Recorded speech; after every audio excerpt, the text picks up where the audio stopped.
My children, David and Sarah, humiliated me at their father's funeral. The air in that room felt thick, heavy with the unspoken words, a weight pressing down on my chest that was already aching from the loss of my Robert. He was the love of a lifetime, my partner in everything. And there I was, beside his coffin, watching my own children turn their backs on me.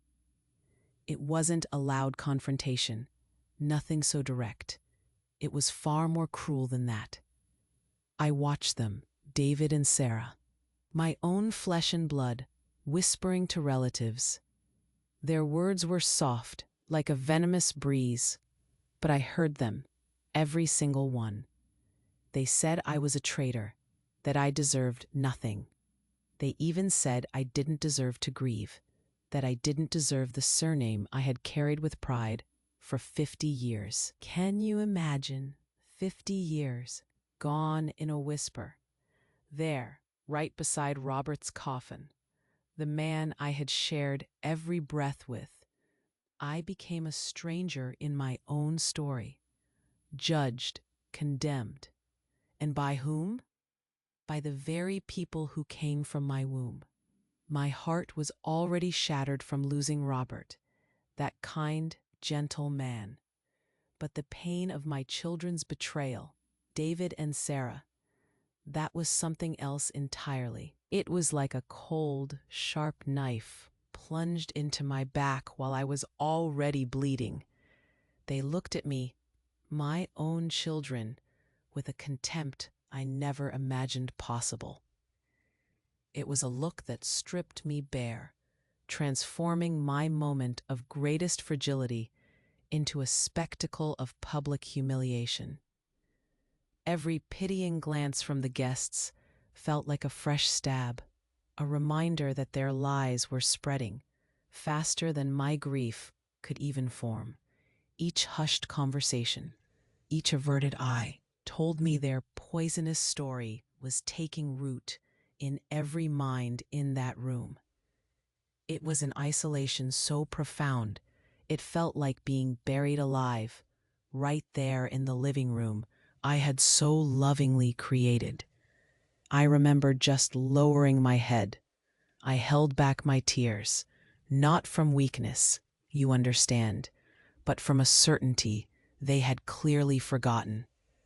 They could try to steal my dignity, yes. They could try to tarnish my honor and rewrite my past. They could even try to erase me from the very family I had helped build. But there was something they couldn't touch, something they didn't even know existed.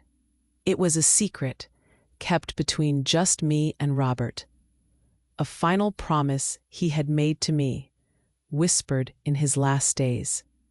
And I knew, with a quiet, burning fire deep inside, that secret would be my answer. It had to be. But in that cold room, feeling the crushing weight of the world on my shoulders, every gaze a judgment, every whisper a lie, I still didn't know that the greatest humiliation was being committed in the only place they could never take from me. Not yet. Not yet. The weight of their contempt, the whispers, the shame, it hadn't even truly begun to settle in. In that moment, beside Robert's coffin, I was just Eleanor. My name is Eleanor. I am 78 years old. I was a seamstress all my life, my hands busy with needle and thread, shaping fabrics into something beautiful. But if I'm truly honest with you, my real profession, my true calling, was being Robert's partner. He was my rock, my North Star. We both came from humble families, you see, from the quiet countryside. We arrived in Houston so many years ago, just two young souls, with little more than a suitcase full of dreams and almost nothing in our pockets. We had each other, and that was enough. Together, we built our life. We really did. Every single thing we had, we built it together, from the ground up. Our assets, our little bit of savings, our small collection of precious things. But most importantly, we built our home. Not just a house, you understand, but a home. Every single brick of that house, I swear to you, it was laid with our sweat, yes, but mostly with our love.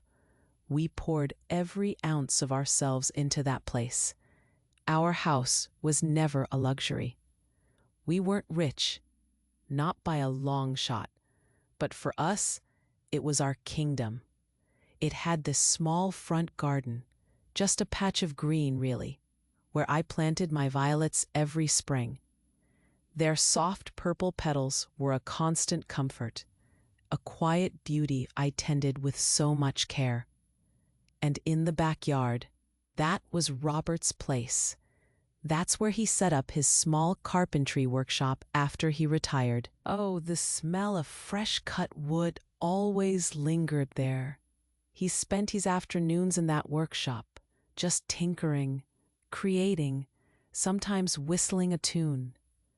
And that's where our children, David and Sarah, would run to see him work. Later, when they had their own little ones, our grandchildren would rush back there too, their laughter echoing from that workshop, eager to watch Grandpa and his sawdust magic. That place, that sacred little corner, it held the sound of so much laughter, the comforting smell of wood, and the echo of a happy life, a life built on simple, honest love. I always believed that our family was our greatest treasure, more valuable than any money, any possession. I tried with all my heart to teach my children to be honest, to value hard work, and above all, to respect each other. Robert always said to me, with that gentle smile of his, "Eleanor, the greatest legacy we will leave behind are not the walls of this house, but the memories we built inside it." He was always so wise. He just didn't imagine, not in a million years, that it would be precisely these very walls, the ones we built with so much love, that would one day witness the greatest greed. The kind that twists and breaks everything. Little did I know that Robert's workshop, that sacred corner of memories, held a secret. It hid a document, a simple piece of paper, really. But that document, it would change the course of everything. Everything began to change in the last months of my Robert's life. It wasn't a sudden storm, you see, more like a slow, creeping chill that seeped into the warmth of our home. As he weakened in bed, his strength fading day by day, I saw the concern in my children's eyes. At first, it seemed like natural worry, the kind any child would feel for a sick parent. But then, slowly, subtly, that concern began to transform into something else. Something I couldn't quite put my finger on, but it unsettled me deeply. It felt calculating. My eldest son, David, he started with little questions, innocent enough at first. "Mother, have you looked at Dad's pension statements lately?" he'd ask, casual-like, while I was fixing Robert's pillows. Or, "How are the savings looking? You know, with all these medical bills." He'd always frame it as him just trying to help, trying to be responsible. But the way he lingered on those words, the way his gaze would flit around the room, not quite meeting mine, it made my stomach churn. It was different from his usual conversations, which were always about his work or his own family.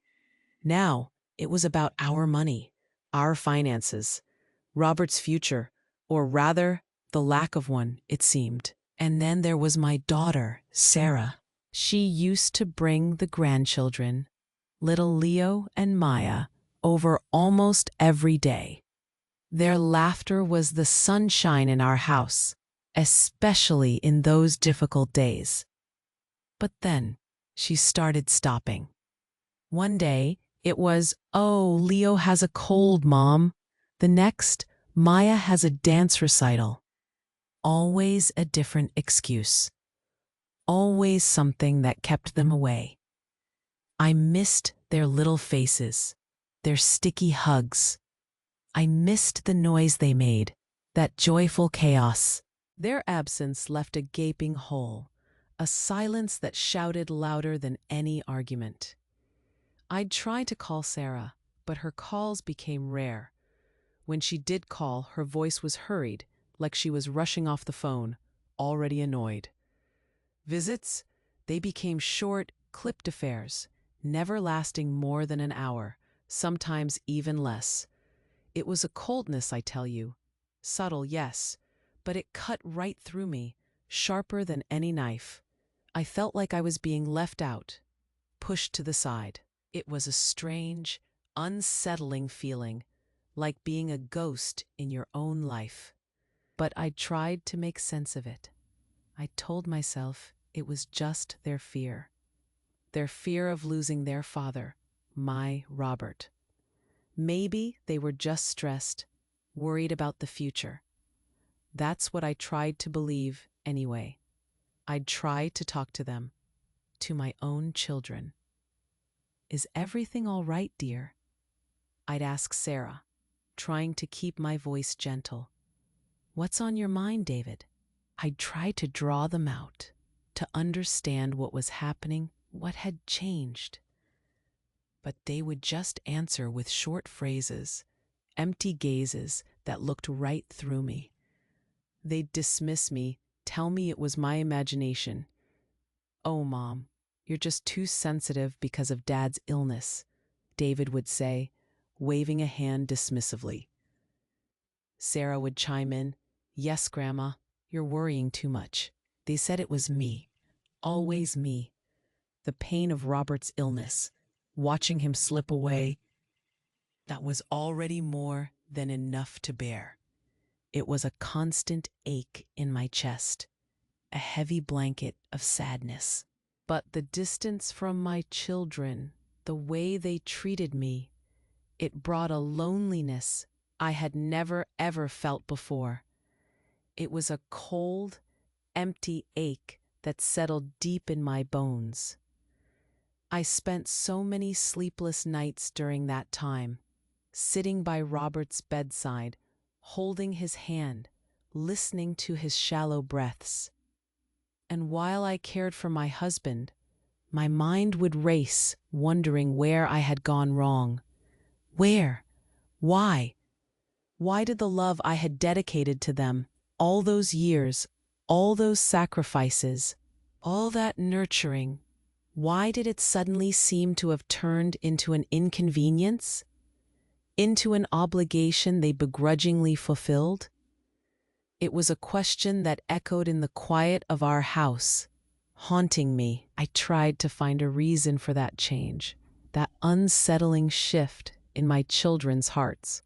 I searched desperately for an explanation, for a way to bridge the growing chasm between us, without realizing that their reason already had a price and a well-defined plan. It was already in motion, and I, their mother, was standing right in its path. The day of the wake was the realization of the nightmare. It wasn't just losing Robert, it was losing everything else at the same time. David and Sarah, my children, had organized it right there in our own home, the very place Robert and I had built with our hands and hearts. It should have been an intimate farewell, a quiet moment for family to grieve together. But it wasn't. It became my tribunal, the humiliation It didn't come with shouts, you see. It came with something far more insidious, the poison of whispers. Soft, almost inaudible words carried on the air, designed to sting without being directly confronted. I stood near Robert's coffin, my heart breaking for him, and I heard them. She never truly loved him. Sarah, my daughter, muttered to a cousin, her voice barely above a breath, but it cut through the room's silence, straight to my soul.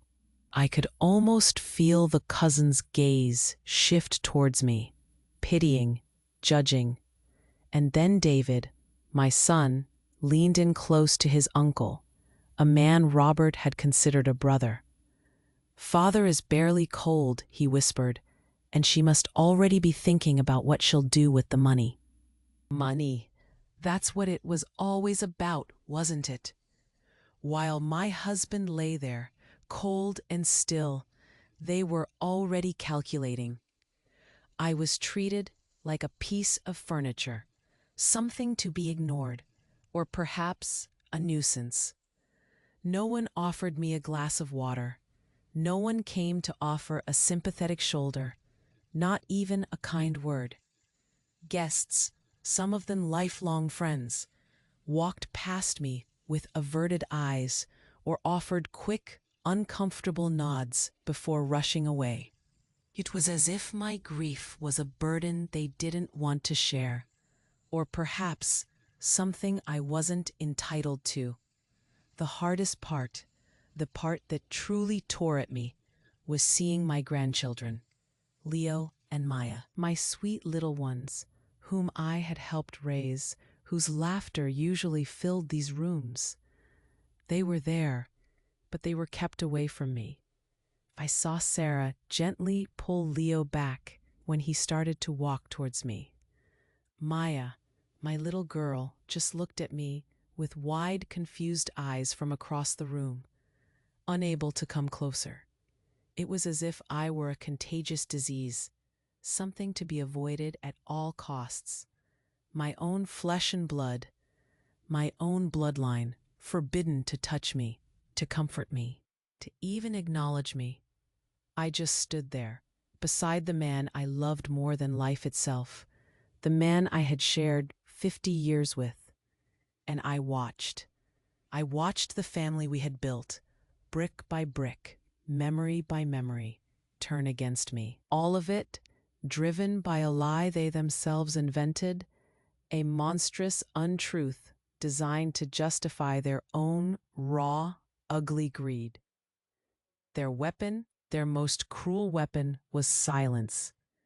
They didn't directly accuse me, not out loud, not in a way I could challenge. That would have given me a chance to defend myself. No, they just isolated me. They turned me into a pathetic and unworthy figure, a ghost in the middle of my own living room. The room where Robert and I had shared so much joy, where we had danced, celebrated birthdays, where we had raised our children. Now I was a pariah in it. The pain of loss, already unbearable, mingled with the crushing weight of shame.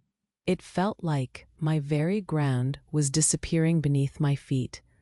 Everything I had considered safe, unshakable, my family, my home, my past with Robert, it had all shattered into a million pieces around me. I felt like I was drowning in my own despair, unable to find a single hand to pull me up.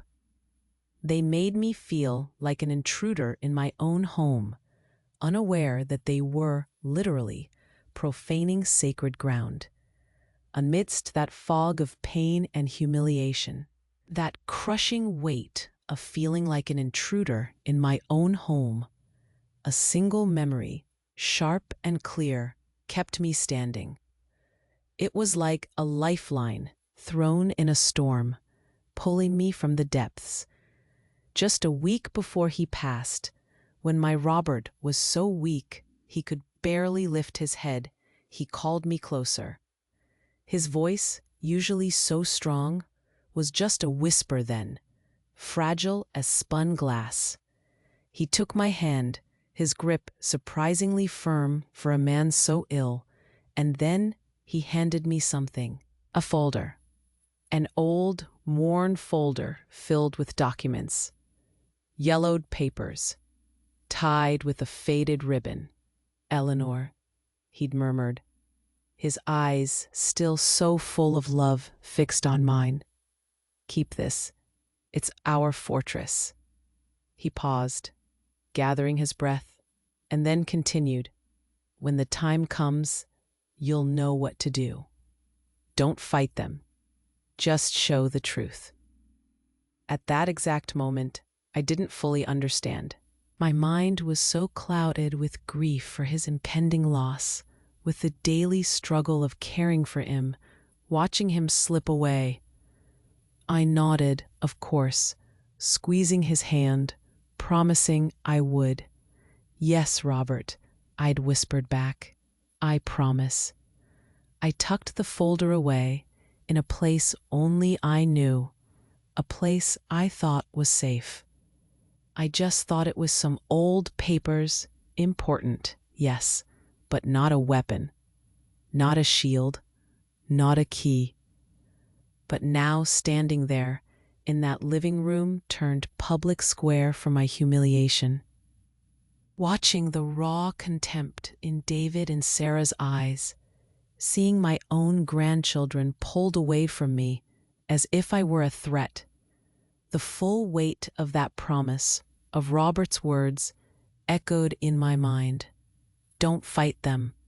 Just show the truth. It wasn't just a memory anymore. It was a command, a strategy, and unexpectedly, a profound comfort. I knew then what I had to do. I would not scream, I would not defend myself against their slanders, against the lies they spun so carelessly for everyone to hear. What would be the point? My pain was too great, too raw, too consuming to be wasted on a useless fight, on shouts that would only fall on deaf ears, fueling their fire. They wanted me to react, didn't they? They wanted to see me cry, to break down, to despair, to confirm their cruel narrative of a weak, greedy old woman who deserved this treatment. They wanted a public display of my defeat, to justify their monstrous actions to themselves and everyone around us. But I wouldn't give them that satisfaction, not a single ounce of it. I decided on silence, a strategic silence, not a silence of defeat, not of being broken, but of one who observes, who waits, who knows something they don't. I let them believe they had won. I let them see the frail, grieving old woman, beaten down, defeated by their venomous whispers. Every unspoken word from my lips, every tear I swallowed back, every deep breath I took to steady myself, each was an act of quiet, defiant resistance. It was my way of holding on to my dignity, of protecting the precious memory of Robert and our life together from their dirty hands. I clung to the memory of my husband, to his loving face, to his final, gentle words. And I clung fiercely to the certainty that the truth, his truth, our truth, had its own time to appear. It wasn't about my strength to shout them down, to physically confront them, but about the inherent power of what was real and undeniable.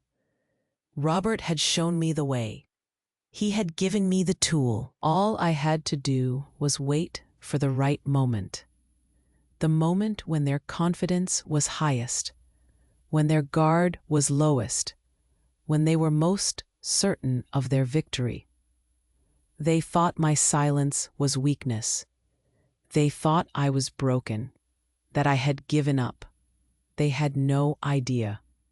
In fact, it was the calm before the storm of justice. The days that followed the funeral were an unbearable silence, yet paradoxically, they were filled with the loudest kind of pressure. David, my son, he started it. He approached me, putting on this gentle, almost apologetic front. He'd put on this soft voice, the one he used when he wanted something, telling me how it would be better for me if I moved. He suggested a smaller apartment, maybe something closer to town, easy to manage. He sent the house, our home, the one Robert and I had built brick by brick, was too big for a woman alone. And too expensive, he added, his eyes flicking around the living room as if calculating its worth. He talked about bills, about upkeep, about how difficult it would be for me, alone, to manage it all. It was all cloaked in this fake concern, but every word was a stone thrown at me. He kept saying that as heirs, they needed to resolve the inheritance as quickly as possible. The word heirs, it hung in the air like a heavy weight, making it perfectly clear that I, Eleanor, his mother, the one who had shared 50 years with Robert, was not included in that calculation. I was just an obstacle.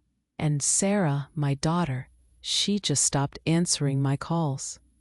I'd try every day just to hear her voice, just to connect.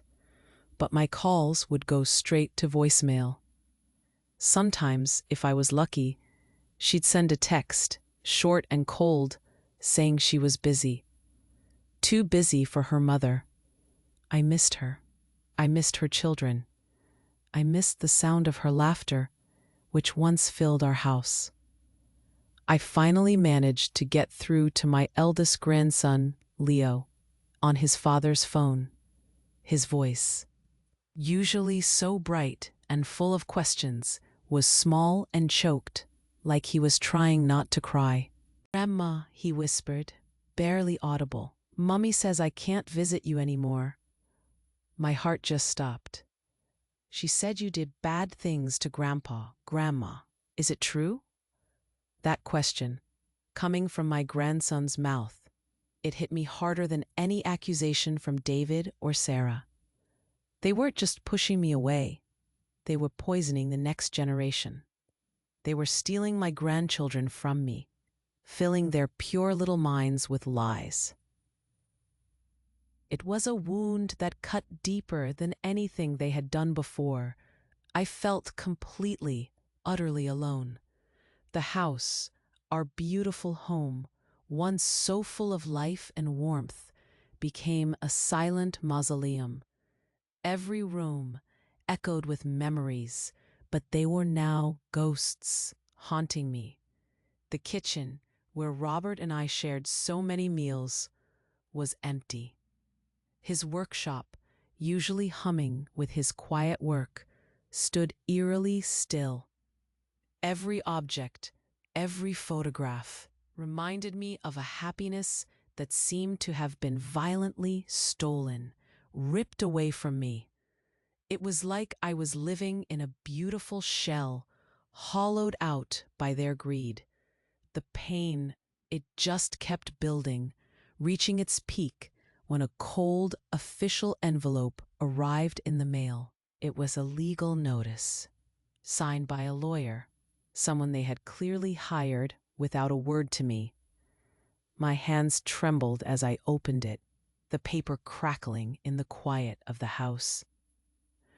The words blurred, then sharpened, cutting into me like glass shards. A demand to vacate the property. 30 days. 30 days to leave my home, the place I had poured my entire life into. They wanted to kick me out of the house I built, brick by brick, with my own hands, with Robert's love, my sanctuary. They were trying to take it all. They pushed me to the abyss, certain of my fall, completely unaware that I had my own wings to fly. They pushed me to the abyss, certain of my fall, completely unaware that I had my own wings to fly. Those wings weren't visible, not to them anyway. They were made of memory, of love, and of a quiet, unshakable truth. I sent the message, a simple text to David and Sarah, asking them to meet me at the house with their lawyer. I kept the tone neutral, almost inviting, as if I wanted to discuss the inheritance they were so eager to seize. They probably thought I was finally giving in, that I was too old and defeated to fight back. Let them think that. It was part of the plan. They arrived promptly, David and Sarah, along with a stiff-looking lawyer I recognized from the legal notice. They strode into my living room, the very place where they had humiliated me at Robert's wake, with an air of absolute victory. Their faces were set, almost smug. The lawyer carried a briefcase, the leather gleaming, and from it he pulled out a stack of papers, legal documents that looked official and final. Papers for me to sign, to surrender my home, to sign my departure from my own life. David, always the one to take charge, began talking immediately, his voice resonating with an authority he clearly felt he now possessed. He spoke of the necessity to sell the house, how it was the most logical financial step for everyone involved. He went on about the division of assets, using cold, businesslike terms that stripped our home of its warmth, its memories, its very soul. He treated me, Eleanor, his mother, like a tenant about to be evicted, an old woman whose fate was now in their hands. Sarah nodded along, her gaze avoiding mine, but her posture stiff with agreement.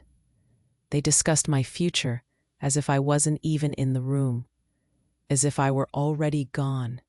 I let them talk for a few minutes, listening to their carefully rehearsed arguments, watching them paint a picture of a life for me that was small, isolated, away from everything I knew and loved. My hands, clasped in my lap, didn't tremble.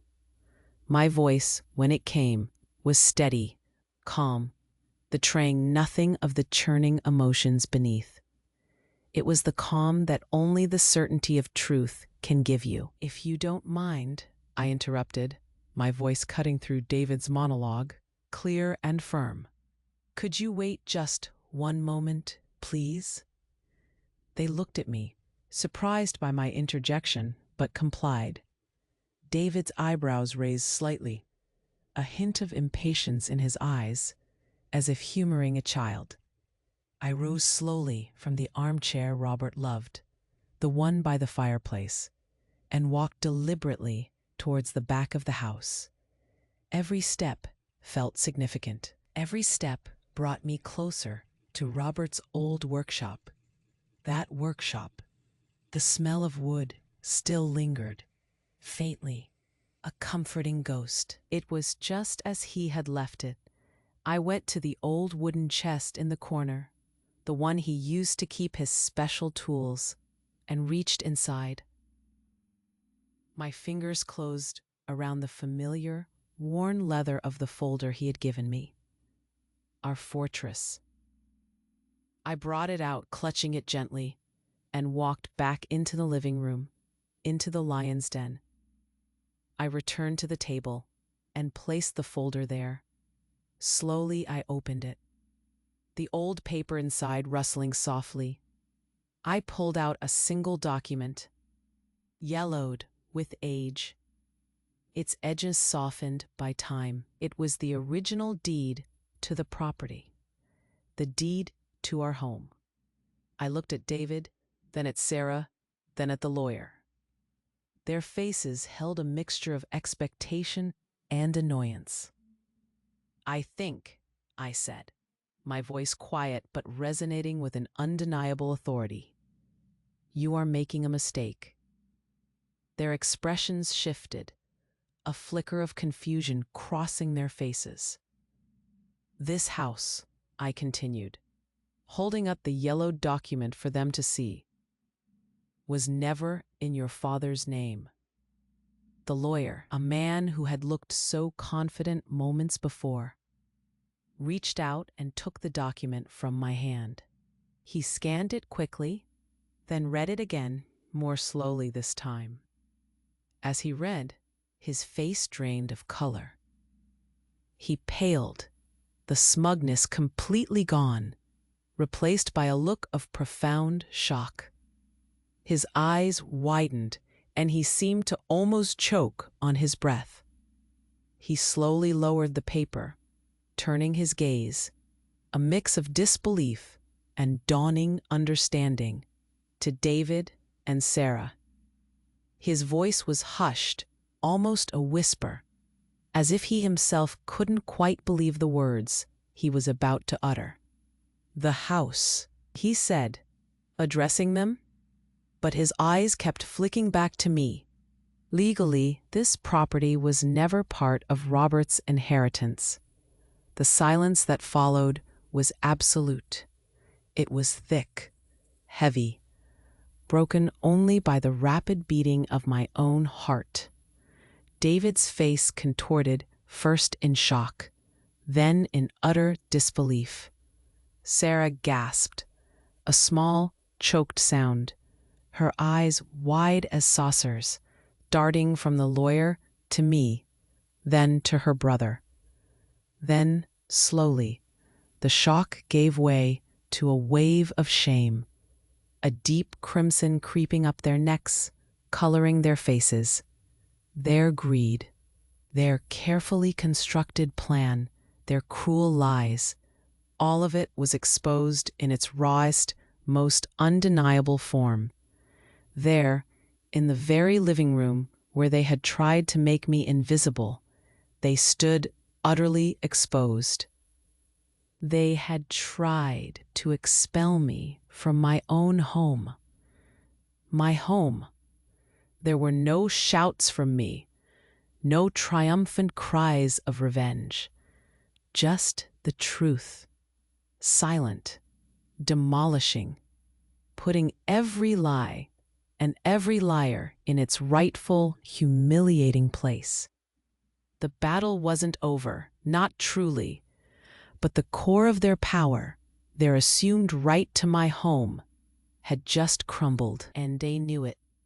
They absolutely knew it. David and Sarah left my house that day without another word. They just gathered their things, their faces still a deep angry red with shame, their eyes completely avoiding mine. Their lawyer, a man who looked thoroughly uncomfortable, practically hurried them out the door. And then they were gone. They never returned, not to apologize, not to explain, not to even acknowledge what they had tried to do.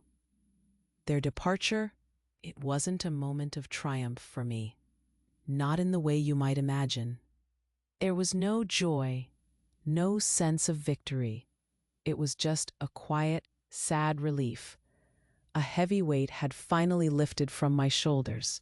Yes, that crushing burden of injustice, of being wrongly accused and condemned. But the wound of their betrayal, of what my own children had attempted, that didn't just close up neatly. It's still there, a constant ache, a deep scar on my heart, a painful reminder of how deeply family can wound you.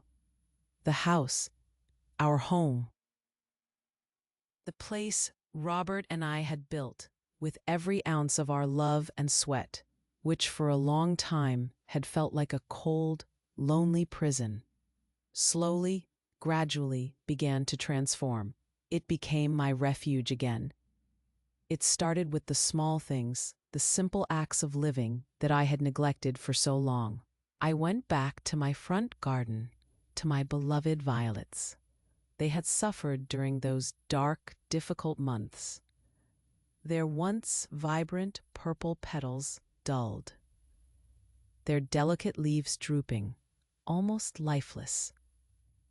I spent hours out there, day after day, gently pruning the dead foliage, carefully watering the thirsty soil, talking to them as if they were old, trusted friends. And as they slowly, miraculously began to bloom again, one fragile bud at a time, so too did a part of me. Their soft, velvety petals, a testament to resilience, became a quiet, constant comfort that nothing else could provide. It was a tangible sign that life, even after such profound hardship, could still find its way back, could still flourish. Then, one quiet afternoon, the sun streaming through the window, I found myself walking into my old sewing room. It had been shut up for months, gathering a thick layer of dust, almost a forgotten space. My old sewing machine, a precious gift from Robert years and years ago, sat silent and still. For so long, I couldn't bear to touch it, couldn't even contemplate creating something beautiful when my own world felt so utterly broken and ugly. But that day, something shifted. I reached out, slowly, and pulled off its dust cover. I threaded a needle, found a familiar scrap of fabric, and almost without thinking, began to hum a soft tune Robert used to whistle while he worked in his shop. I started doing small repairs, simple mending for my neighbors. A torn hem, a missing button, a split seam. It wasn't about the money, not really. It was about occupying my hands, giving my mind something gentle, something focused to work on, rather than replaying the painful past. The rhythmic whirring of the machine, that familiar, comforting sound, it filled the silence of the house. It reminded me of who I was, Eleanor, a woman who had always known how to rebuild herself, how to pick up the pieces, however small, and weave them back together, creating something new, something strong, something whole again. My youngest son, Michael, he had been my rock, my steadfast support through it all. He never believed his siblings' lies, not for a moment. He never stopped calling, never stopped trying to visit, even when David and Sarah were doing everything they could to turn him against me, to isolate me completely. After that day with the lawyer, after the truth was laid bare, he started visiting me every single weekend, without fail. He'd bring Olivia, my sweet, understanding daughter-in-law, and my grandchildren, Leo and Maya. Oh, their laughter! It filled the house once again, echoing through every room, just like in the old days. The kitchen once more smelled of freshly baked cornbread, a scent that brought tears to my eyes. Their little footsteps, so light and joyful, pattered through the halls, their innocent shouts and excited chatter replacing the oppressive, haunting silence that had filled these walls for too long. Seeing their happy faces, hearing their unburdened voices, it was like a healing balm to my soul. It wasn't exactly the same as it was before. No, not entirely, but it was a new kind of happy, a quiet, precious kind of happy. I didn't become rich, not in the way David and Sarah had so desperately hoped to be. I didn't become powerful in the world's eyes or achieve some grand public victory. I simply regained what was mine by right, what they had so cruelly tried to steal: my peace, my dignity, and my home. The battle had been won, not with fury or shouting, but with quiet strength and an undeniable, unwavering truth. The house, my sanctuary, my fortress, it was truly mine again. I walk through its rooms now, feeling the warmth of the sunlight on my skin, hearing the gentle. They are a part of my past, a mark of what I endured. But today, when I look in the mirror, I don't see a victim anymore. I see Eleanor, the woman Robert loved, the owner of her own story. The scars remain here, deep within me, where the betrayal cut so cruelly. They are a part of my past, a mark of what I endured. But today, when I look in the mirror, I don't see a victim anymore. I see Eleanor, the woman Robert loved, the owner of her own story. And looking back at my story now, at everything that happened, I see things so much clearer. Justice, I've learned, doesn't always come with a grand fanfare, with shouts and big public moments. Sometimes it's quiet, so quiet you might almost miss it if you're not listening closely. Sometimes it's just an old document, yellowed with time, tucked away for decades. Sometimes it's a promise, kept faithfully, whispered in a dying breath. And sometimes, the most powerful thing, it's just a silence. A silence that speaks volumes, saying more than 1,000 angry words ever could. My silence in those dark days was my shield, and the truth, a truth Robert had foreseen and prepared for. That was my quiet, demolishing weapon. It didn't need me to shout it. It just needed to be revealed.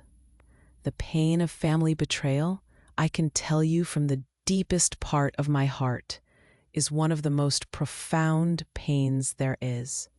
It's different from losing someone to death or from a stranger's unkindness.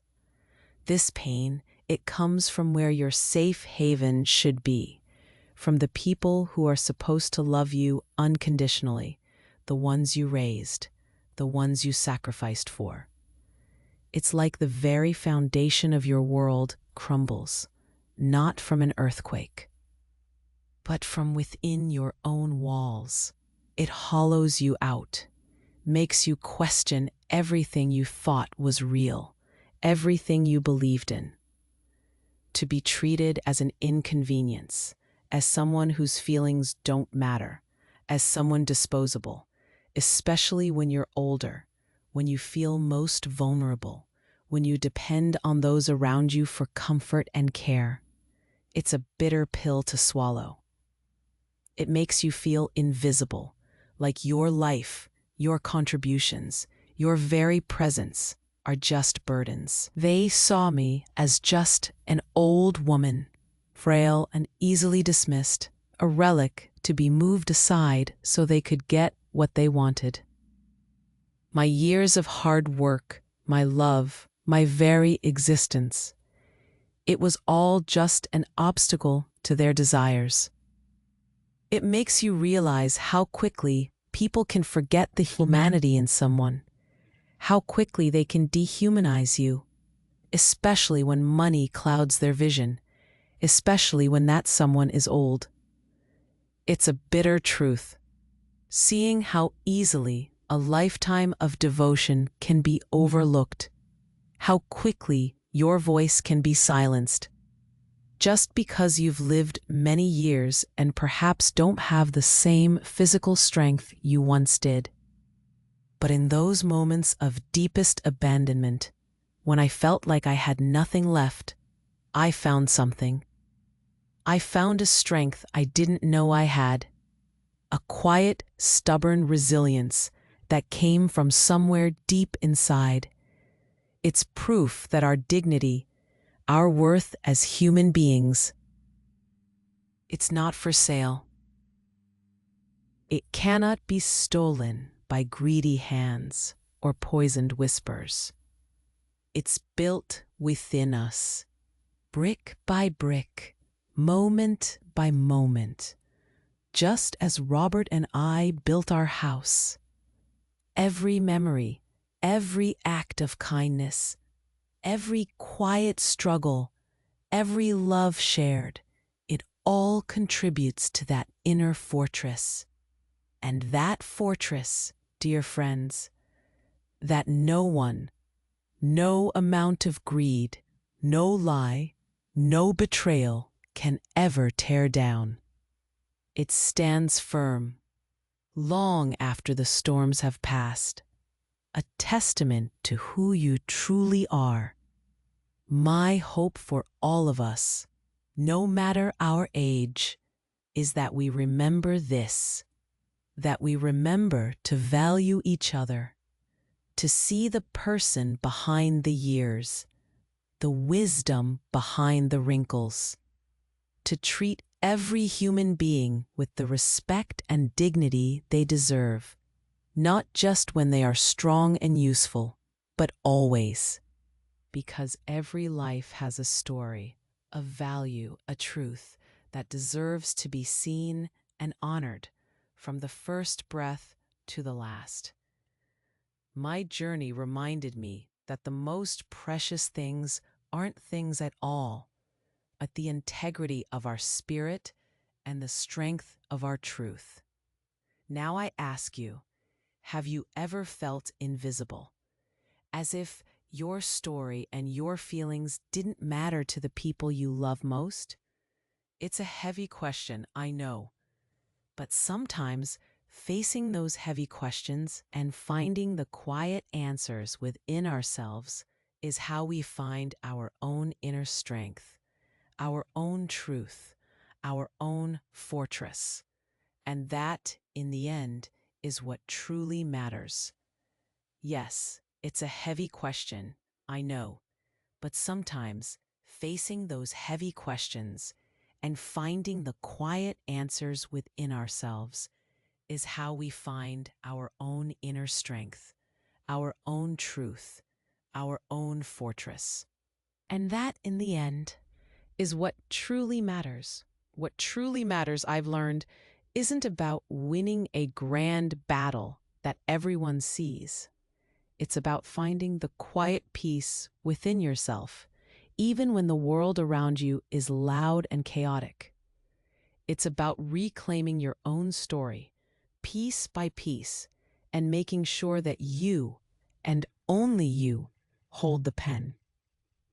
After David and Sarah left, after that lawyer's stunned face finally registered the truth, a profound calm settled over my home and over me. It wasn't a sudden burst of sunshine, no, more like the slow, steady dawn after a very long, very dark night. I still carry the scars deep within me, the betrayal, the coldness of my own children, that cuts you to the bone in a way nothing else can. But those scars, they don't define me anymore. They're simply a part of my journey, a map of where I've been and what I've overcome. When I look in the mirror now, I don't see a victim. I see Eleanor, the woman Robert loved, the woman who built a home, not just with bricks and wood, but with love, resilience, and an unbreakable spirit. I see the owner of my own story, no longer a stranger in my own life. My days now are filled with the simple, precious things that truly nourish the soul. The quiet satisfaction of tending my violets, watching their delicate petals unfold under the sun. A gentle reminder that beauty can always return, even after a harsh winter. the steady hum of my old sewing machine, a comforting melody that fills the silence of the house, stitching pieces of fabric together, much like I've stitched my own life back together. It's a rhythmic, meditative sound, connecting me to my past, to my purpose, to the simple joy of creating. And the laughter, oh, the laughter of my grandchildren, Leo and Maya, filling these rooms again. Michael and Olivia, bless their hearts. They come every weekend. The smell of cornbread in the oven, the excited chatter of children's voices, the warmth of their hugs. It's a balm to my soul, a tangible sign of healing and renewed love. It's a different kind of happiness now. Perhaps quieter and more deeply appreciated because I know how close I came to losing it all. It's a happiness built on authenticity, on unwavering connection, not on conditional love or cold calculations. I didn't become rich. I didn't gain power in the world's eyes. But I regained something far more valuable: my peace, my dignity, my home, truly mine again, filled with genuine love and the echoes of a life well lived. It's a profound sense of serenity that settles over me as the sun sets, casting long shadows across my living room floor. A serenity that comes from knowing I stood firm, that I didn't break, that my truth, quiet and steady, prevailed. My story is just one of many, I know. But if these quiet truths, these whispers of a life lived, of resilience found, resonate with you, if they touch a part of your heart, then perhaps there are more stories out there waiting to be heard that can offer you comfort or strength too. Sometimes we all need those reminders that we are not alone in our struggles, that there is always a path to reclaiming our peace. And if you want to keep receiving real stories like this one, pay attention. YouTube might be unsubscribing you without warning. Confirm if you are still subscribed to the channel and activate the bell, because finding our own fortresses, our own inner peace, often starts with connecting, with sharing, and with listening to the quiet truth.